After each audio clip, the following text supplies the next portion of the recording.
Hey traders, what's up? This is the watch list video for what day? Wednesday, April 27th. As I always do, I'm starting off with the daily chart of the SPY. And remember, we had that gap down yesterday, sell-off, and a big rip higher. Take today's candle out of it. That's kind of a neat bounce, right? And then it took one day.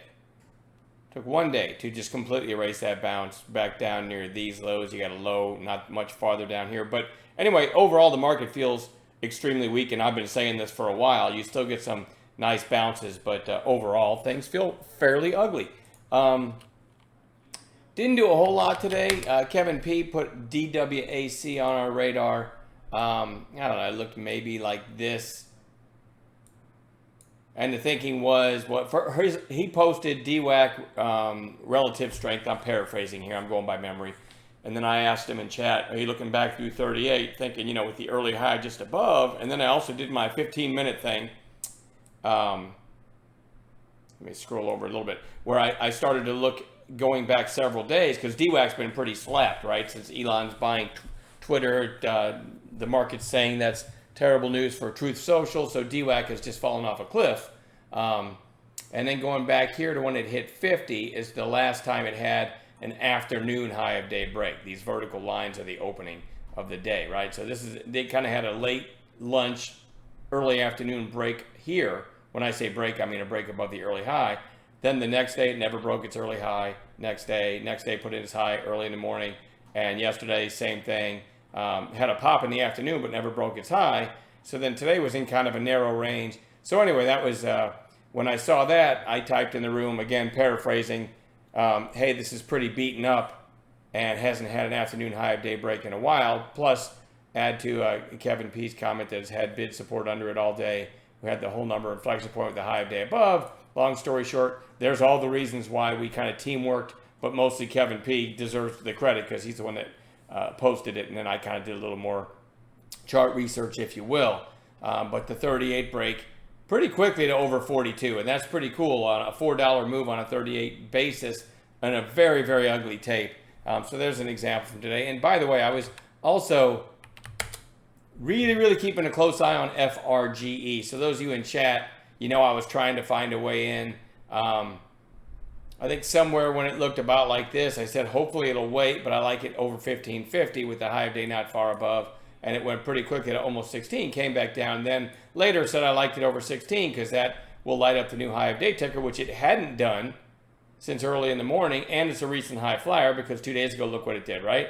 So then it breaks 16, wait for it. There's the 16 break and chops around for a bit, chased me out for basically a flat, and then went on to go to 20. So I traded it terribly, went to 2050. And all I could say about it was, well, at least hopefully some of you see why I was watching it, even though I didn't call it, didn't trade it well.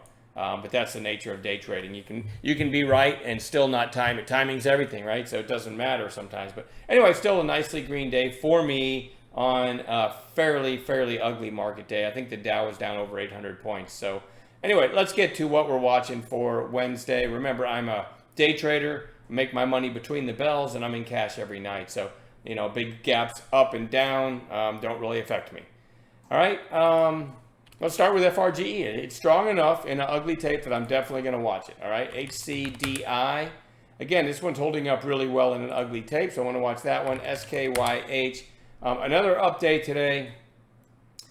I feel like I missed another great entry in this one. This one just has mine. I just never seem to be right there when I need to be grabbing it. But keep in mind, this thing's run for 4 days in a row now, certainly getting big volume.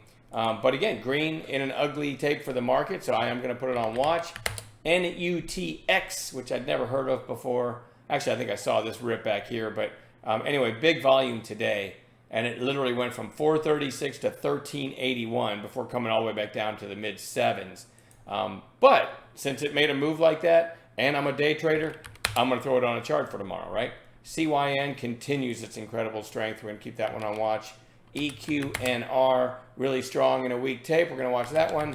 I thought, and I said this in chat, I think maybe I'll have a whole bunch of, handsome bounce plays set up with the market being so ugly. And for me, a bounce play either has to have like one really ugly day into support or a few days down in a row into support or even below support looking for a snapback bounce. But because, let me go back to SPY real quick, because yesterday we had this sell-off and then big reversal to the upside, so did a lot of stocks, right? So when I do a scan looking for 3 or 4 days down in a row, believe it or not, there weren't that many because a lot of stocks bounced yesterday, so we don't have multiple days in a row down for a lot of stocks. So actually, it spit out quite a few, but nothing I fell in love with. So if the market stays weak, we'll definitely find some really nice bounce play setups, but I honestly couldn't find any really good ones for today, and somehow I settled on RAD because it did rip, about 4 or 5 days ago, went from 739 to 1025, and it's just been off a cliff since, nearing a recent low, and I think they did turn down a bid, and that was the announcement back here, and I think the bid was much higher, I'm not even sure, but long story short, RAD overdue for a bounce, especially if the market bounces, but not a handsome chart at all. MDVL, recent high flyer, now 3 days down into the buy zone area that we like, so I'm going to watch that for a bounce. And then BRCC, which we were watching it for a bounce after when the chart looked like this. Well, even when the chart looked like this, but and we did catch a bounce, I think, this day. But look at this. Now you've got like 4 days in a row down again. If I look to the left, it did bounce off this area back here and had some choppiness above and below the area here. So you could argue it's kind of at support. The 200-day, which you can't see on this chart, is all the way down at 1242. So I am going to put this on watch for a snapback bounce also. I'm not in love with this list, but we'll add gappers in the pre-market in the morning to our list. We will work together as we always do. I've been wanting to tweet something like, I know there's a lot of, Twitter famous traders out there, right? And people log in every day and their only method is to follow Mr. So-and-so on Twitter, right? Wait for the tweets. Maybe they belong to the Discord room. Maybe they're in a paid version of the room. And maybe they're doing well, right? Some of these guys seem to find the stuff that's in play. I do see a lot of averaging down by some of the people I'm alluding to, which to me scares the crap out of me. I don't teach people to average down because all of my big losses in my trading career, I want to say every one of them came from averaging down, right? Averaging down is probably a good strategy for swing trading and investing, but for day trading, it can be the death of you. So I always tell people, never average down for a day trade. Just get out when you realize you're wrong. Anyway, long story short, our chat room isn't about logging in and hoping Mike, meaning me, is on fire today or find some good stuff, because there's so many good traders in there and unselfish traders looking for stuff that, the A+ setups that we teach. And so some days it's not about me ever, right? And then some days I make a few good calls, but I think that's what's cool about the chat room is you're joining a team of people that are looking for A+ setups and, again, unselfishly sharing them before they trigger. So I think that's what's cool about the room, and it doesn't matter if I can't find something, somebody will. So anyway, that's my little thank you to the great members in the room, and I'm gonna quit babbling. And again, don't forget, we can find news plays tomorrow. Always is a good market to look for those PFPDs or potential final pushes down, shape plays, and then we'll also look for volume spikes and that sort of thing. All right, I am officially done babbling. I'll see you guys in the chat room in the morning.